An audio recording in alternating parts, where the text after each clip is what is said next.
السلام علیکم ورحمۃ اللہ وبرکاتہ۔ میں ہوں عبدالسلام قاسمی اور آپ دیکھ رہے ہیں مورل ڈاٹا یوٹیوب چینل۔ شادی کی تقریب میں ایک صاحب اپنے جاننے والے آدمی کے پاس جاتے ہیں اور پوچھتے ہیں کہ آپ نے مجھے پہچانا؟ انہوں نے غور سے دیکھا اور کہا، آپ میرے پرائمری اسکول کے شاگرد ہو، کیا کر رہے ہو آج کل؟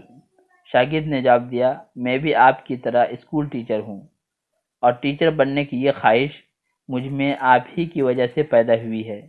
استاد نے پوچھا، وہ کیسے؟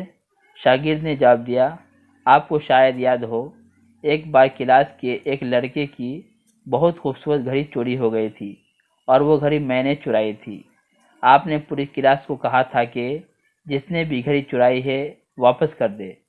میں گھڑی واپس کرنا چاہتا تھا لیکن شرمندگی سے بچنے کے لیے یہ جرأت نہ کر سکا۔ آپ نے پوری کلاس کو دیوار کی طرف منہ کر کے آنکھیں بند کر کے کھڑے ہونے کا حکم دیا اور سب کی جیبوں کی تلاشی لی، اور میری جیب سے گھڑی نکال کر بھی میرا نام لیے بغیر وہ گھڑی اس کے مالک کو دے دی، اور مجھے بھی اس عمل پر شرمندہ نہ کیا۔ میں نے اسی دن سے استاد بننے کا تہیہ کر لیا تھا۔ استاد نے کہا، کہانی کچھ یوں ہے کہ تلاشی کے دوران میں نے بھی اپنی آنکھیں بند کر لی تھی، اور مجھے بھی آج ہی پتہ چلا ہے کہ وہ گھڑی آپ نے لی تھی۔